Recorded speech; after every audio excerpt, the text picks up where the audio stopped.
Hi, in front of me I have ALLVIEW X4 Soul Style, and I'm gonna show you how to enter the save mode on this device. Let's start by pressing and holding the power button. When this menu appears, press and hold on power off.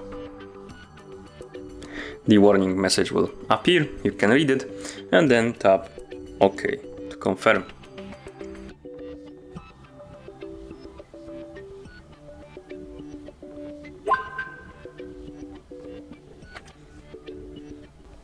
And as you can see, our device booted into a save mode.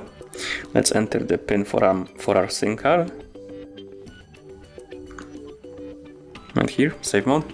And to exit this mode, just press and hold the power button. Tap on reboot to reboot your device.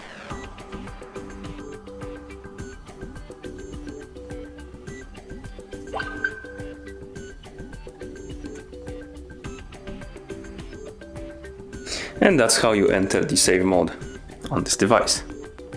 Thank you for watching. If you found this video helpful, consider subscribing to our channel and leaving the like on the video.